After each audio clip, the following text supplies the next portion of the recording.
My name is Arya Thorne. I'm 29 years old. For 3 decades, my brother Julian called me the unambitious dreamer, while he collected Ivy League accolades and promises of the Thorne timber empire. He mocked my calloused hands at family galas, locked me out of corporate strategy, and treated me like a charity case in my own father's workshop. But on the day of my father's funeral, as Julian stood on the marble steps of our estate and whispered that I was being cut out like dead wood, a courier handed me a document that would render Julian's $90 million inheritance worthless. What my brother didn't know was that while he was liquidating our history, I was building its future in the dark. My father had been watching me, and he left me the one key that would turn the Thorne legacy into a ghost. The Thornes were old-world timber royalty, the kind of family whose would panel the boardrooms of Wall Street and the halls of the Capitol. My father, Silas Thorne, ran Thorne Properties, a logging and lumber empire my grandfather had carved out of the Pacific Northwest in 1952. By the time the cancer took him, the holdings were valued at $110 million. I was born a builder, obsessed with the grain of the wood and the physics of how things fit together. But in my family, if you weren't trading stocks or wearing a suit, you were invisible. Julian saw my craftsmanship as a hobby for the slow-witted. To my brother, I was just a girl playing with sawdust in a rented garage while he prepared to sell the earth from under my feet. His response to my grief wasn't comfort, it was an eviction notice. He thought he was clearing the path for his own greatness. He had no idea that the worthless prototypes I was building in silence were about to make him obsolete. The rain in the Pacific Northwest doesn't just fall. It possesses a weight, a grey, relentless pressure that soaked through my black wool coat as I stood by the open grave. Silas Thorne was a man of cedar and iron, and as the mahogany casket descended, I felt the last anchor of my life snapping. I didn't cry. Builders don't cry when the foundation shifts. We look for the structural failure. Julian stood 5 feet away, shielded by a sprawling black umbrella held by a hired driver. He looked every bit the heir, dry, polished, and already checking his watch. To him, this wasn't a farewell. It was a closing ceremony for a deal he'd been brokering since he was 18. "It's a shame, Arya," Julian said, his voice low, practicing silk as the last of the mourners drifted toward their luxury SUVs. "Dad always had a soft spot for the old ways. But the world doesn't run on sawdust and handplanes anymore. It runs on liquidity." I looked at him, my boots sinking into the mud. He ran this company for 40 years in those old ways, Julian. He built the very roof you sleep under. Julian offered a thin, pitying smile. And now that roof belongs to Thorne Holdings, which, as of 9 a.m. this morning, I officially control. He didn't wait for the wake. As we pulled up to the family estate, a sprawling craftsman masterpiece my father had built with his own hands, I saw a white van parked near the workshop. 2 men in tactical vests were bolting a heavy, industrial-grade steel bar across the double oak doors. "What is this?" I hissed, my heart hammering against my ribs. Julian stepped out of the car, adjusting his cufflinks. "Restructuring. Arya, you've been playing in that workshop for 10 years without turning a single cent of profit. You're an enthusiast, not an executive. I've already had the locks changed on the main house too. My tools are in there," I said, my voice trembling. "My father's prototypes. My life is in there." "Your life was a subsidized hobby," Julian snapped, the mask of the grieving brother finally slipping to reveal the predator beneath. "I'm selling the machinery to a firm in Vancouver. The workshop will be demolished by Monday to make room for the guest villas. You have an hour to take what fits in your trunk. After that, you're trespassing." I stood in the gravel, the smell of wet pine and betrayal thick in the air. He handed me a single manila envelope, the eviction notice. As he turned his back on me to take a call from a developer, I looked at the workshop doors. He thought he was locking me out of my past. He had no idea that I had already moved the real inheritance, the encrypted blueprints and the revolutionary bioresin formulas, weeks ago, when the first shadows of his greed appeared. I gripped the envelope until my knuckles turned white. "You'll regret this, Julian," I whispered to his retreating back. He didn't even look over his shoulder. "Regret is for people who can't afford to move on, Arya. Get off my property." The garage was a concrete tomb in the industrial district of South Seattle, smelling of stale oil and damp insulation. It was a far cry from the cedar-scented rafters of the Thorne estate. Here the overhead lights flickered with a rhythmic, dying buzz, and the roll-up metal door rattled every time a truck thundered past on the interstate. My breath came in white plumes as I hauled the last of my father's hand-carved mahogany trunks into the center of the oil-stained floor. Julian thought he had stripped me bare. He had watched me pack my old Subaru with nothing but a few change of clothes and a box of weathered chisels. His face twisted in a smug, patronizing smirk as he stood on the porch with a glass of scotch. To him, I was a defeated girl scurrying into the night with the scraps of a failed hobby. He didn't see the false bottom in the mahogany trunk. He didn't see the encrypted hard drives or the specialized bioresin catalysts tucked inside my rolls of drafting paper. My fingers were numb as I set up a makeshift workbench from 2 sawn-off sawhorses and a sheet of plywood. The cold bit through my thermal layers, a constant, sharp reminder of the luxury I had lost, but the physical discomfort was a grounding force. In the Thorn mansion, I had been a ghost, the slow daughter who couldn't balance a ledger to Julian's satisfaction. Here, in the dirt and the dark, I was the architect. I pulled out the first of the blueprints. These weren't the standard timber frame designs Julian was currently trying to sell to developers. These were the living wood schematics my father and I had spent 3 years perfecting in secret. It was a tech-integrated carbon-sequestering housing prototype, a building that didn't just stand. It breathed, filtered its own water, and generated its own thermal energy through the very grain of its structural beams. Liquidity, I whispered, mimicking Julian's condescending tone as I pinned the first sheet to the damp concrete wall. You want liquidity, Julian? I'll give you a flood. For the next 18 hours, I didn't sleep. I mapped out the supply chain for the recycled cellulose I needed, my hands moving with a frantic, precise energy. Every time my muscles screamed or the cold became unbearable, I visualized the steel bar Julian had bolted across my father's workshop. He hadn't just stolen my inheritance. He had tried to bury my identity. By 4 a.m., the garage was no longer a tomb. It was a laboratory. The air was thick with the sharp, acidic scent of the resin I was testing. I was building a future Julian Thorn couldn't even conceptualize, one where the Thorn name wouldn't stand for greed, but for a revolution in how humanity lived. I looked at the glowing screen of my laptop, the first simulation of the structural integrity test turning green. 1 year, Julian, I told the empty room. Enjoy your yacht. I'm building your coffin. The 3rd week in the garage felt like a fever dream of sawdust and fluorescent static. My fingers were perpetually stained with the gray bioresin, and my back ached from leaning over the makeshift plywood desk. But as the midnight rain drummed against the corrugated metal roof, I found the one thing Julian's corporate lawyers had missed during their cold, calculated audit of our father's estate. I was cleaning the ancient, hand-carved mahogany desk, the only piece of furniture Julian had let me take because the clunky Victorian eyesore didn't fit his minimalist penthouse aesthetic. As I polished the inner edge of the hidden drawer, my cloth caught on a microscopic imperfection in the grain. It wasn't a knot in the wood. It was a pressure sensor. With a soft, mechanical click, a shallow compartment slid out from the back of the desk. Inside sat a single ruggedized USB drive and a handwritten note in my father's sprawling urgent script. For the builder, not the seller. I plugged the drive into my laptop, my heart hammering a frantic rhythm against my ribs. The screen didn't open to spreadsheets or bank statements. It opened to a 3D architectural render so advanced it made Julian's luxury development plans look like crayon drawings. It was a map of the Thorn timberlands, not as a logging site, but as a massive, interconnected carbon battery grid. As I scrolled through the encrypted files, the ghost in the machine began to speak. My father hadn't just been running a lumber company.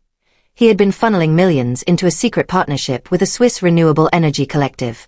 But the most devastating revelation was a PDF titled The Legacy Trigger. I read the legal text 3 times, the letters blurring as the magnitude of Julian's mistake settled into my bones. The Thorn Timber Empire wasn't a standard corporation. It was held in a specialized heritage trust.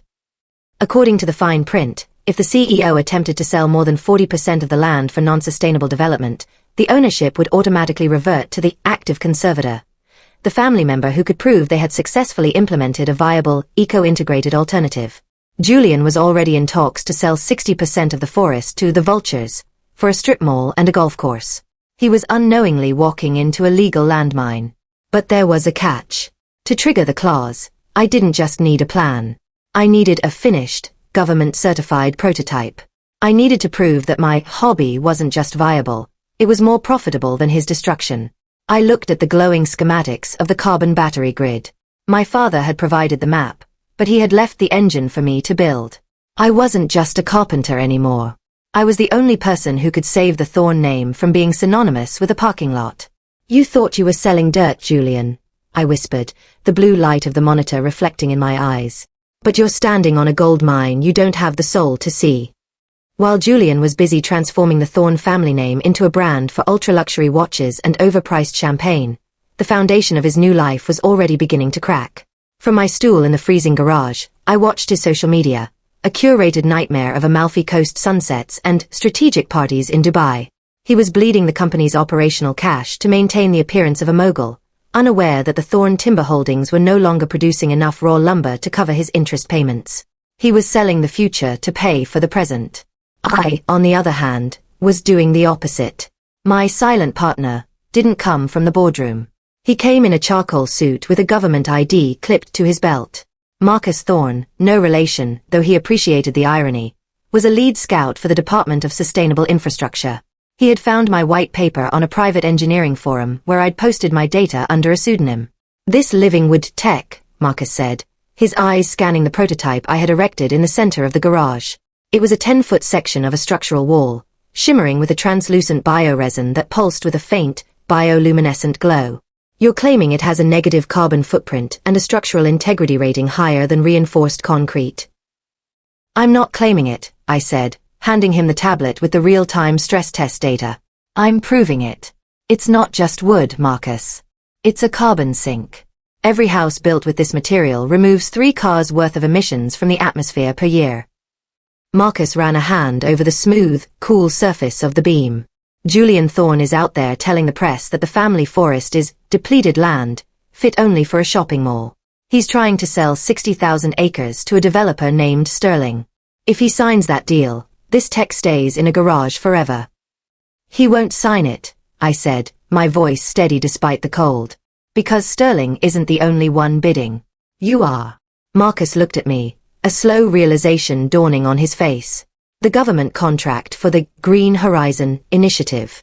It's a $100 million grant for the first company that can deliver a carbon-neutral housing solution at scale. The Thorn Heritage Trust has a legacy trigger," I explained, showing him the file my father had hidden. "If Julian tries to sell for non-sustainable use, and I have a certified, state-backed alternative ready to go, he loses everything. The land, the company, the name. All of it reverts to me." Marcus looked from the high-tech timber to the gritty, oil-stained floor of my sanctuary. "You've been living in a freezer for months to pull this off." "I've been building," I corrected him. "Julian is just a salesman who ran out of things to sell. I'm the one who knows how to grow the forest back." As Marcus left, he promised a formal inspection within the week. I sat back down at my workbench, the silence of the garage feeling heavier, more pregnant with possibility than ever before. Julian was at a gala in New York, probably laughing at a joke he didn't understand. He had no idea that the unambitious sister he'd evicted was currently negotiating the largest government contract in the history of the Pacific Northwest. The bubble Julian had built for himself finally burst on a Tuesday afternoon. I knew the moment he found out because the silence of my industrial alley was shattered by the screech of high-performance tires. A silver Italian sports car, looking absurdly out of place against the rusted dumpsters and cracked asphalt, lurched to a halt in front of my garage. Julian stepped out, his designer suit rumpled, his face a mask of panicked rage. He didn't knock, he kicked the metal roll-up door until I triggered the release. "What the hell is this, Aria?" he roared, shoving a crumpled legal notice into my chest. "I just got a call from the Department of Sustainable Infrastructure. They've frozen the sale to Sterling. They're citing a competing environmental bid, registered to this address. This address. A filthy garage in the slums." I didn't stop sanding the edge of the bioresin beam. The fine white dust settled on his polished shoes. "It's a laboratory, Julian. And the bid isn't just competing. It's superior." He looked around the cramped space, his eyes landing on the shimmering prototype wall. For a second, a flicker of genuine shock crossed his features. He saw the glow, the complexity, the sheer scale of the engineering. But his ego crushed the realization instantly. "You've been playing chemist with Dad's old notes? You think some glowing wood and a green label can stop $100 million land development?" "The Heritage Trust says it can," I said, finally switching off the sounder. The silence that followed was deafening. Section 14. Julian. The legacy trigger. You're trying to sell 60% of the Thorn timberlands to a predatory developer. That constitutes a breach of the sustainability clause. Julian's laugh was jagged, bordering on manic. You're delusional. I'm the CEO. I have the board. I have lawyers. You have a lease on a shed. He stepped closer, his voice dropping to a hiss. I'm giving you one chance. Withdraw the bid. Hand over the research. If you don't, I'll tell the board you stole proprietary Thorn files. I'll have you in a cell before the sun sets. I didn't steal them, I said, looking him dead in the eye. Dad gave them to me. Because he knew you'd try to turn his life's work into a parking lot. Julian's face went dark. He didn't argue. Instead, he reached for a heavy iron crowbar leaning against my workbench. Then let's see how your future holds up to reality. He swung with everything he had, the iron bar whistling through the air toward the center of the living wood prototype.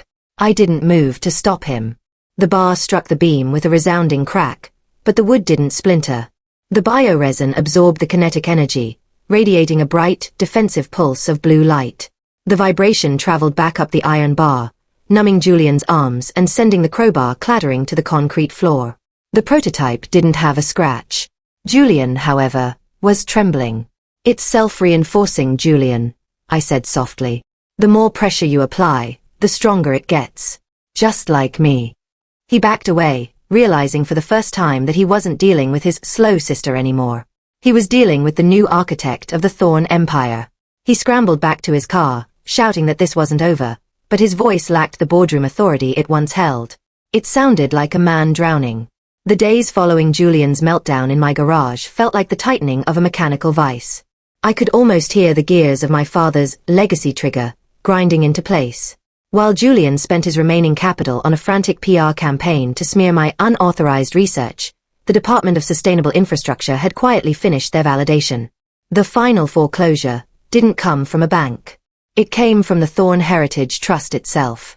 On a Thursday morning, the fog thick and clinging to the Seattle waterfront, I received a notification from Jonathan Ellis, the same lawyer who had once looked at me with pity during the reading of the first fraudulent will.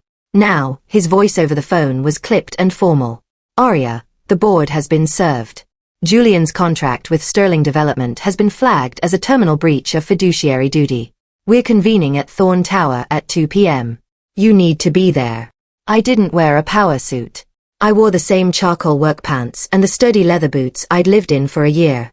I tucked the final government-stamped $100 million contract into my father's old leather portfolio, the one Julian had mocked for being out of style. When I walked into the 40th floor boardroom, the atmosphere was lethal. Julian was there, flanked by 3 lawyers who looked like they'd been awake for 48 hours. He was pacing, his eyes bloodshot, his tie loosened. This is a joke. Julian screamed as I sat at the far end of the table. You're going to let a girl who builds birdhouses dictate the future of a $100 million corporation? I have a signed letter of intent from Sterling. I have liquidity.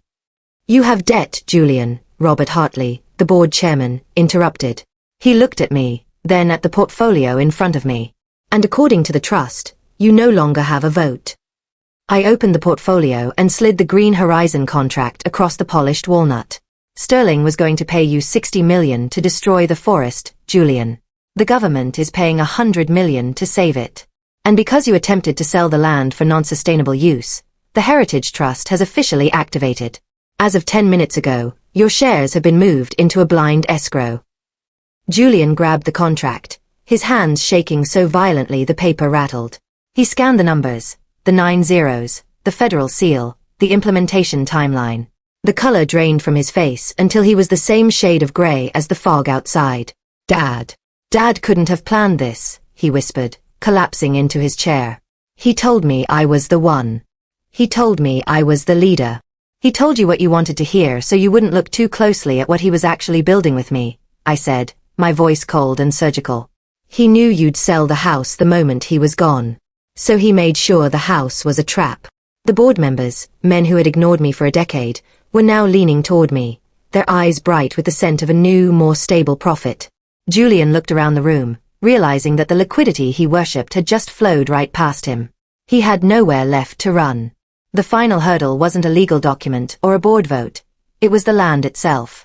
Before I could officially break ground on the Green Horizon initiative, I had to return to the heart of the Thorn Timberlands, the silent, towering cathedral of cedar and hemlock that Julian had been prepared to clear-cut. I arrived at the edge of the estate at midnight.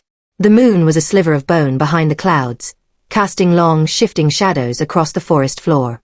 I wasn't there with a bulldozer or a chainsaw. I was carrying the very first seed unit, a compact, bio-integrated structural core I had finished in the freezing garage just 48 hours prior. The air was different here. It lacked the oily, metallic tang of the city. It smelled of damp earth and ancient resin. I hiked 3 miles into the deep woods, to the Founder's Grove, where my father had taken me every summer to teach me the language of the grain. In the center of the clearing, I knelt. Using a hand trowel, I cleared away the pine needles and dug into the rich, dark soil. I placed the seed unit into the earth. It was a marvel of engineering, a carbon-neutral anchor that would serve as the foundation for the first sustainable research hub.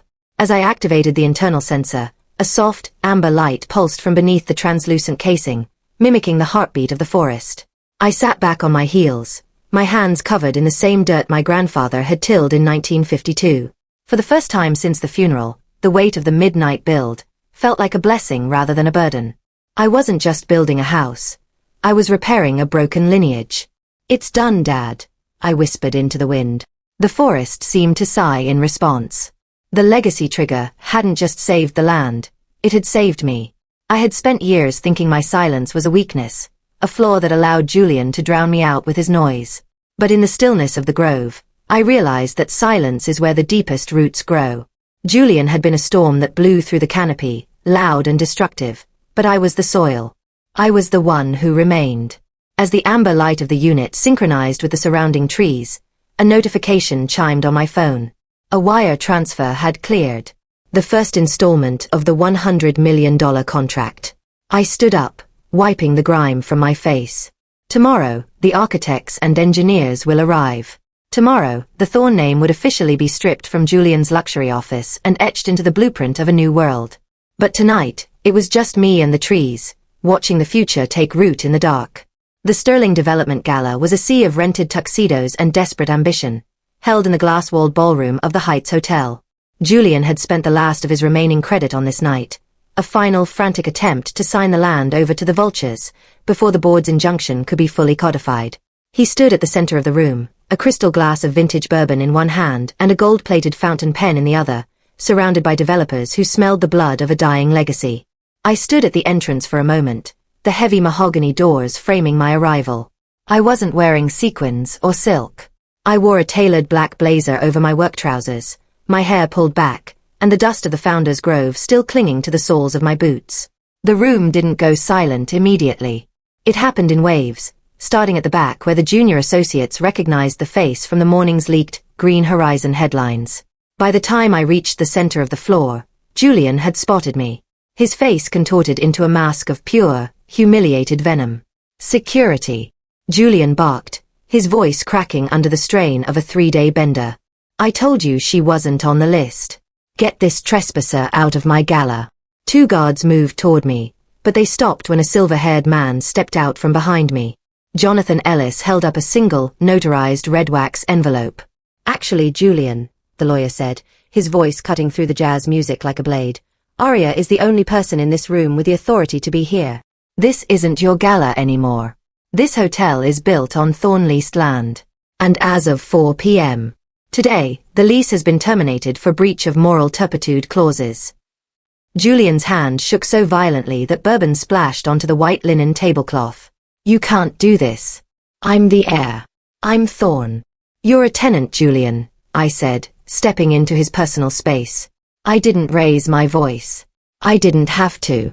The silence I had cultivated in that freezing garage now filled the entire ballroom. "And your lease is up.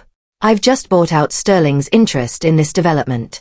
I'm not here to sign your contract. I'm here to tell you that the moving trucks are already at the penthouse." The lead developer from Sterling, a man who had ignored my emails for years, suddenly stepped forward with a predatory smile, extending a hand toward me. "Aria Thorn. We had no idea the Green Horizon project was so far along. Perhaps we can discuss a partnership." I looked at his hand, then back at Julian, who looked like a ghost haunting his own life. There are no partnerships with vultures, I said, turning my back on the room's elite. The Thorn timberlands are closed for liquidation. We are now in the business of restoration. I walked toward the exit, the sound of my boots steady and rhythmic against the marble floor. Behind me, I heard the crystal glass shatter as Julian dropped it. The victory party was over. The silent build had reached its crescendo, and for the first time in my life, I wasn't the girl hiding in the workshop. I was the one who owned the doors. The industrial steel bar Julian had bolted across the workshop doors was still there, a jagged scar of rusted iron against the silvered cedar. But this time, I wasn't standing in the rain with an eviction notice. I was standing in the morning sun with a heavy-duty hydraulic cutter and the keys to a $100 million empire. The machine roared, the steel snapping with a violent musical ping that echoed through the valley. I pushed the heavy oak doors open. The air inside was trapped in time, smelling of wood shavings, machine oil, and my father's tobacco. Sunlight filtered through the high clear-story windows, illuminating the dust motes dancing over the empty spaces where my tools used to be. Julian had sold the lathes. He'd sold the table saws. He'd even sold the hand planes my grandfather had used to build the original Thorn cabin. He had left me a shell, thinking that a builder is nothing without her equipment. He was waiting for me in the center of the room, sitting on a lone, overturned crate. He looked small. The designer suit was gone, replaced by a cheap windbreaker. The throne of sawdust he had tried to build for himself had collapsed, and all that remained was the debris. "I'm leaving," Julian said, his voice stripped of its boardroom thunder.